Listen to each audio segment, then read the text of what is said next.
fans will be very pleased because Christmas, Arsenal are top of the tree.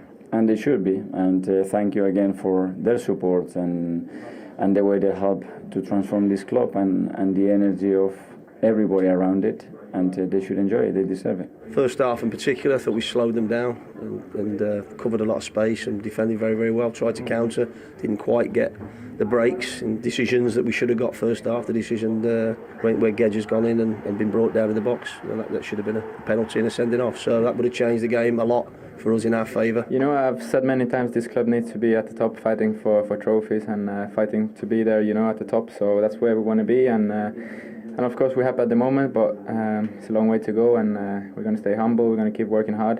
We still have a lot to improve, and yeah, we're going to come back even stronger and more hungry than ever after the break.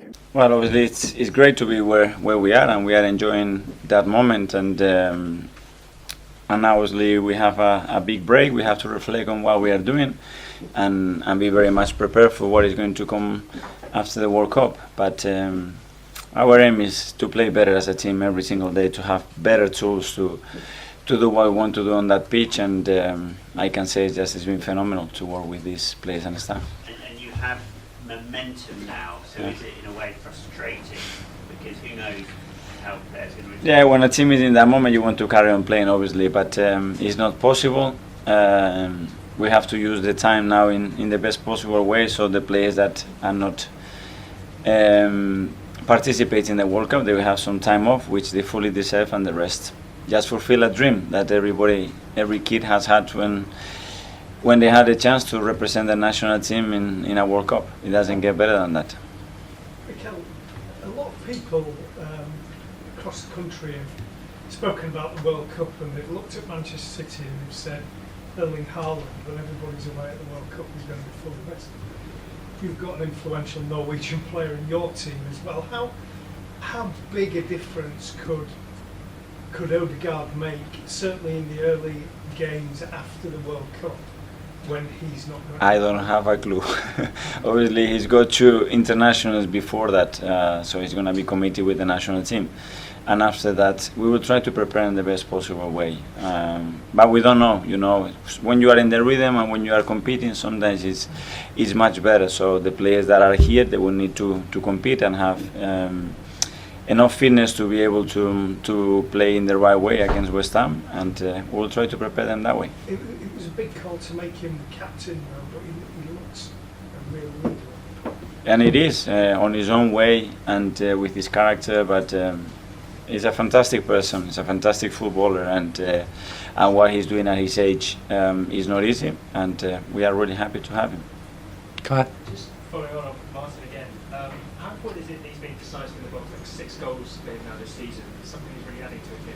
No, that's what you want, your attacking midfielders to win games, and not only assisting but scoring goals, and he's changed that mentality, and he's practicing a lot, and he wants to get to his best, which we don't know what his limit is, like many other the other kids that we have. So that's what we want, embrace the good moments and support them when they're not that good.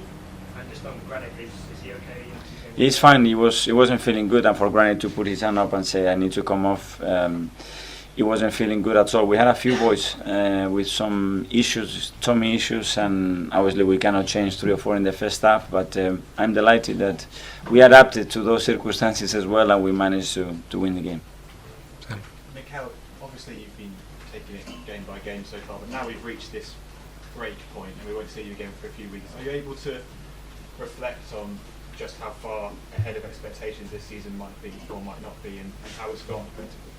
Yeah, probably I need a week or so to do that, but obviously nobody expected us to be where we are right now in the amount of games that we have managed to win, but I'm more focused on our way of playing and our way of living together, and the atmosphere that we have in this dressing room and around Colney, and what we have generated with our supporters in our stadium, and the relationship between every member of the club, and that's much more powerful, and my job is to focus after on playing better every game. Has it surpassed your own expectations of what could be possible with this team? Yes, but I take it day by day and not even game by game. I understand that the better we do the daily things and and we commit to doing those things better every single day, every individual is going to contribute to the team to be better, and that's what we want to do. Charles? Just on, you said there was some tummy issues with the players. Was that something that was sort of going on overnight at the team hotel? No, overnight. I think it was after the pre-match meal, but I didn't even know about it, and the doc now was trying to get some players sorted because they weren't feeling good. So. What did you have for the meal? Sorry? What did you have? I don't have any food. On match day I don't eat a lot, so I'm fine. What was the meal then? I don't know what happened. Did you watch the City game? Yes. We were on the bus. You all watched it together? Sorry? You all watched it Yeah, together? and then we watch it together, yes. What was the Like we reaction? normally do with many other games. What was the reaction when Tony scored the goal at the end? As you can imagine.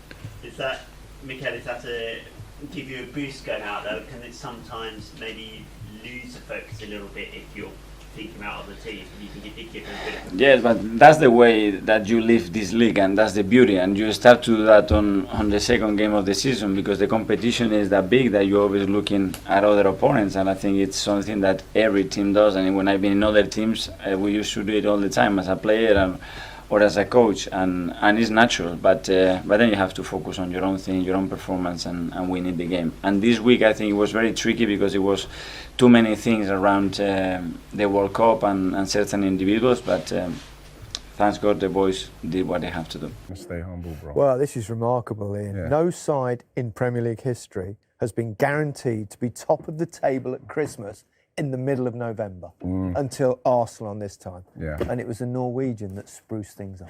Yes, top scorer for Arsenal in the league this season. I think that when you look as well and you see that City lost, Arsenal knew they lost, going to a Wolves team that, you know, you have to get something from. I thought it was another brilliant performance from Arsenal. You know, the way they kept the ball, the way they kept people going into the box, it was fantastic effort for him. And when you look at the way they played, they've been in control of games, most of the games they've been playing this season. They've been very, very confident. Martinelli here doing fantastically well. Playing on the left, he's ended up over this side. And then once this ball does come over, you know, when it does finally come over, you know, he's got so much time. Look how far he's run with the ball. Jesus, who people are saying about he's not being in the box, you know, but when you've got that many people getting in the box, then yes, he can come out and create like he has done here. Look how brilliant he's done there. And Fabio Vieira, who's came on and done fantastically well, came on for Xhaka, unfortunately had to go off. Brilliant play. Look at Jesus here. Brilliant play, brilliant vision. Ball's in the box. And look how many people Arsenal got in the box there. Fantastic. And that's what they've been doing. Too much time and space here for Partey. You know, yeah, you're thinking, okay, you know, the defender, you know, what's he going to do? Martinelli closes him down. And once he wins the ball, then you look at Traore with Zinchenko. He doesn't go with him. And the way Arsenal are playing, you're going to get punished if they can isolate somebody. Goes in, doesn't rush it. Once he does get the ball in the box, all you want now is somebody calm and composed to get it. A lot of players in the box, Wolves, but no one close enough to Odegaard, and he finishes it brilliantly. But again, I thought the way Arsenal played, it was very workmanlike in the way they'd done it. They kept the ball moving, moved Wolves about the place, and in the end, it was, for me, it was quite an easy win in the end. Well, that's a 5-point lead now with Manchester City losing. 3 more points at this stage of the season, funnily enough, than the Invincibles. Yeah. They must have been bang average. You can smile, you know, you're top of the league. Can I say, quick question to you both? I did hear what Martin said, we're just being humble, Arsenal people. To both of you, they can do this, can't they? They can actually win this title. Well, I'm not going to comment on the title until the next game, after the next game. No, because Newcastle. In? Listen, that's the aim was top. The aim was top 4. That's not what I'm asking. No, but this is what I'm telling you. This is what I'm telling you. Okay, all right, fair enough. As for Wolves, should they have had a penalty, which was at 0-0, could have made all the difference? Well, the offside becomes irrelevant, Gary, because the VAR didn't think the referee had made a clear and obvious error with the foul there. I did. I thought that was a foul. And it should have been, and they should have went back and looked at that. And he wasn't offside, but it becomes irrelevant because they didn't think it was a clear error. Okay. Newcastle had the manager of the month for October in Eddie Howe and the player of the month in Miguel Almiron. They did, though, draw a blank in the Pundit of the Month award. There isn't one, but we do have the Pundit of the Year in the studio. Yes. Thanks to you. Well done, Ian Wright. Thanks, Al. Thrilled for you. Thanks, Al. Chelsea were looking to avoid 3 straight league defeats for the first time since 2015. Guy Mowbray was at St James's Park. Gives very little away, doesn't he, Mikel Arteta? But the one thing you've got to give him, and he comes across in it in this kind of manner in his post-match interviews, is the confidence. He's kind of very assured as to where he's going, what he's about, and the process that he always seemed to talk about, Owen. Do you think, in many respects, it's exceeded his own expectations? Oh, definitely. I think, obviously, you have a plan and you hope for the best, but you also plan for the worst. I think the plan has gone significantly better than I think he could have ever imagined. Obviously, it helps that Liverpool are struggling, you know, Chelsea are struggling. City haven't been the perfect City we've seen. But I think you've got to credit Arsenal. They've been the best team in the league so far over this space, 14, 15 games. And now they're in a position, a bit like Leicester. You know, Leicester didn't believe they could go and win the league at Christmas. But all of a sudden, then you get into March and you think, we're there. We're right there. And I think with Arsenal now, they all believe, look, we put ourselves in a position through our hard work. And credit Mikel Arteta, I think he's done an exceptional job. Get rid of a lot of characters they didn't fit into the philosophy. It's one of the youngest teams in the whole Premier League. And they're already showing that they're ready to compete for a trophy. And that is credit to Mikel and Arsenal. Yeah, he has dealt with it with a firm fist as well in some points, right? Yeah, I mean, look at what he did with Aubameyang, for instance. You know, everyone thought, whoa, that's a strange move. But they've been fantastic since. Whether that's the reason, who knows? But what I like about him is he was under pressure. He's been under pressure as well at times, you know. But he's always kept that even keel. Whether he's won football matches or lost in some way, he's kept that even keel. That's rubbed off on the players. He's a realist as well. He knows, like, you know, they're in a great position, but he's not going to get carried away. He won't allow these youngsters to get carried away. What he will instill in them is belief, belief, belief. Let everyone else think about, oh, can they win the title? You know, let them debate it. We inside the house believe, yeah, let's get on to the next game, West Ham, when it comes back round again. But it's about this inner belief within that group of players that we can do our very, very best every week in and week out. If that takes us again, you know, around about April, we're still in contention, then you start gazing your eyes about that trophy. But, you know, there's other teams that have got more experience than Arsenal. They will have a little dip, and it's how they cope with that dip when they have a loss and a couple of draws maybe, which will happen. They won't just have it plain sailing. So that's the key. When that happens, how they respond. Consistency is key, and you can tell that from 12 wins from 14 games. They've only dropped points in 2 games. But consistency of selection. Owen, if you have a look at that, 11 pre-game changes this season made by Arteta. Compare that to maybe Graham Potter's Chelsea, 52. I mean, that's quite something, is it not? Yeah, but I think if you look look, I get it. They're at different points of where they are in their projects, but, I mean, he is by far well ahead of, say, Manchester City, with Pep. Well, you've got Newcastle, who made 20 as well. But if you think about the way, you know, Tuchel and Graham Potter, they like to rotate systems of formation. Mikel, I think this Arsenal team had weaknesses before. You know, always in a few positions. I think now he's addressed those weaknesses. The starting 11 is very solid. And now that he's found something, don't change it. And I like that. That's a bit of a conundrum with Chelsea and there, because I saw up there that Brighton was 7. Brighton was 7 changes, and Graham Potter was a part of that this season.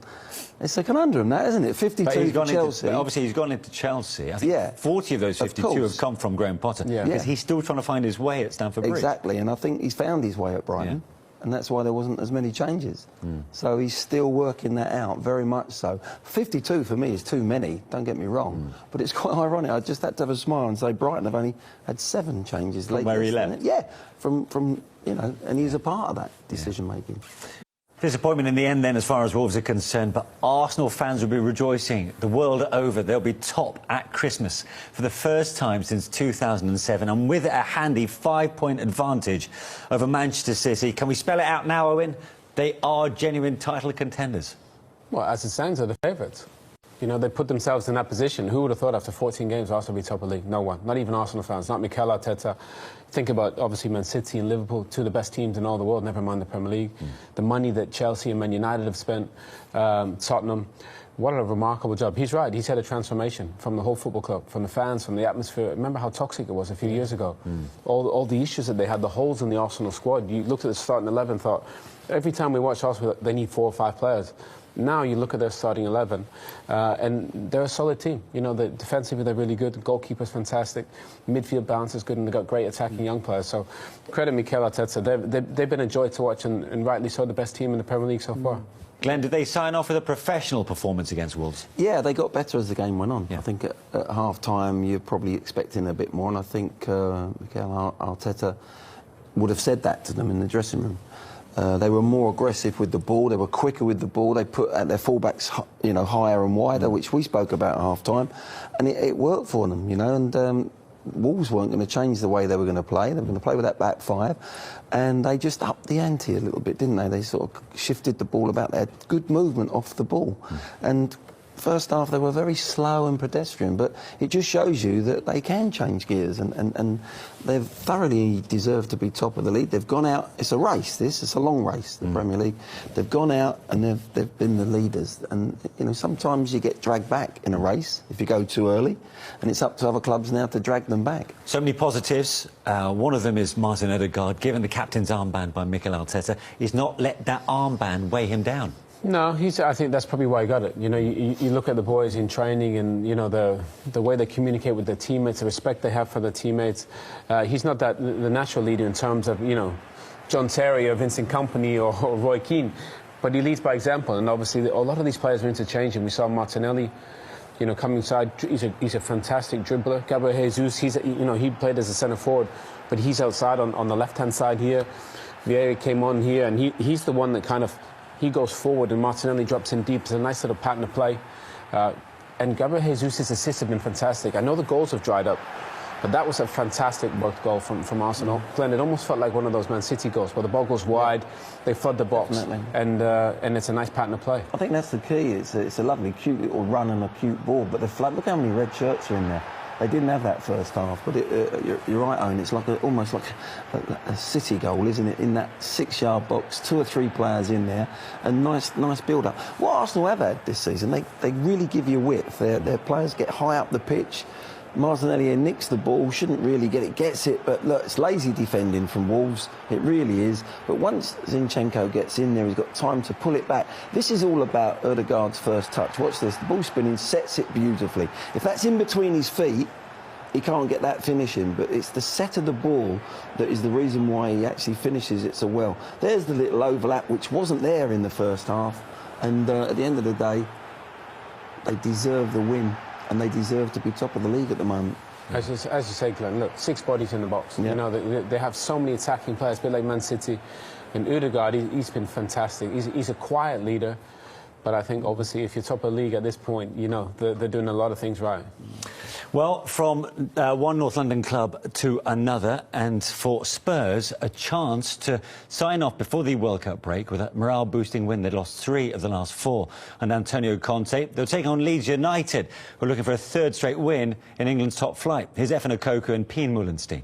A big result. As a single result, is maybe the biggest result in club history. Going here to Etihad against maybe the best team in the world. You go here, you can't expect anything.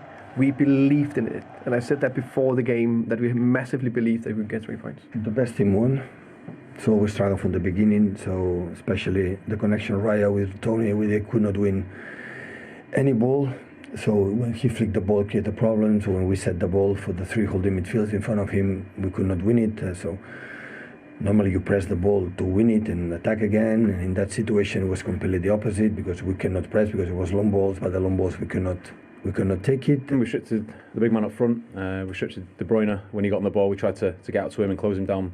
We know how dangerous he can be in their connection between each other. And yeah, I thought we defended really well, and got the blocks in when we needed to. When we get a late winner here, that is so many emotions is running through your body, but today I'm unbelievably proud of the players, the team and the club. Yeah, extraordinary result, and what a performance as well. And you have to say that, well, Brentford possibly played the long game, as we can see here by the percentages of long passes. I think 31% is more than any other team this season. But it worked, Alan. It worked well. Yeah, their first away win of the season, Gary, and it was thoroughly deserved. A third of their passes were actually long passes, but a lot of their other play as well was magnificent. And what they did is, they got men in and around when that ball went up. They had runners off the ball. There was an understanding of what they were doing and what they were trying to achieve. Runners off the ball because they knew they were going to win a lot of the balls that were actually going up there. They got warnings. I mean, they could have been 2 or 3-0 up. Anyway, early on in the game, I said a lot of their play was superb also, as well as the long passes, and this is one of those as well. A great run-in from Rico Henry. He was magnificent all game. Another chance that is for Ivan Toney. Again, the direct ball, but look at the way City line up, and then Brentford put strength at both sides. Ben Mee wins the header against Akanji. He wants it more than he does. And then Toney gets his first goal. He was a threat all game. Superb. They just couldn't handle him. No one in front of him. No one challenging him when the ball comes up again. So they get that ball, and then they've got options. They play it really well. They work themselves into good positions. And that's another good effort at goal. Similar thing again. Ball goes up to him, but they win the header. Again, look at the men they've got around him, because they know and they expect whoever's going up there to win those balls, and they did exactly that. And it was a great piece of defending that is from Laporte. Otherwise, he's got a tap in. This time it's into the other corner. And I mentioned some great skill and great areas. Have a look at that. Have a look at this. The way they work it well and get into that position. Toney again, great skill. Could have another one, but for good goalkeeping. Watch this goal. It's 1-1 at the time, and watch where the 4 Brentford players come from. They all come from inside their own box. Red arrows. Unbelievable it is. Their determination to get on the end of this, and actually go and win the game, not draw the game. Look at their determination. Great cross in from De Silva, and that man there. I think he sent a message to Gareth Southgate, don't you? Well, he sent a message, but sadly for him, it's a message. And you can see there with the passes from the goalkeeper up to Toney. Yeah. He's dominant. Yeah, indeed. He didn't make the England squad. No. We know that. It's probably too late unless someone gets injured, possibly tomorrow. But he's with that kind of performance, what will England miss, Ian? Well, I think you saw the physicality of him and what he's capable of doing. But we're seeing somebody who came up from the Championship, scored loads of goals. You know, he's coming into the Premier League with a Brentford side that really do play enterprising stuff. You can see how good their coach is. And I think he's done enough. You know, 10 goals in 14 games. He's still in good form. So I think he's very, very unlucky, Gal. Yeah, I think if that had happened last week, you think it would have changed things? I mean, that's the nature of football. I'm just disappointed. There's arguments for both the players. It was either him or Wilson. We're not trying to say Callum Wilson shouldn't be there. I know Newcastle fans are probably... There was arguments for either player. OK, all right. I suppose in some ways, if you'd have said in this game that there's going to be a big, tall goal scorer that's going to get 2 goals in this game and win it at the death, you might have thought it would have been Manchester City's striker, but they kept him very quiet. How did they do it? They done very well. It's like they had the plan for the front men and for the back. They just kept Kevin De Bruyne very quiet. And like you could see, I think you could, Jorgensen, Ben Mee and Pinnock, they were all over him when he was in the box. This is one of the only times he did get some space to do what he does and get on that far post. One of the few times as well that Kevin De Bruyne got out of like Matthias Jensen's like grips, and you know they couldn't get it going. When you look at this, I think he's got to put this in earlier. So maybe Haaland could go and attack it, but he doesn't do it. And then once he does that, look at the bodies in and around him. They're stopping the ball at source. They're stopping it from getting in there at all. This one, put that in.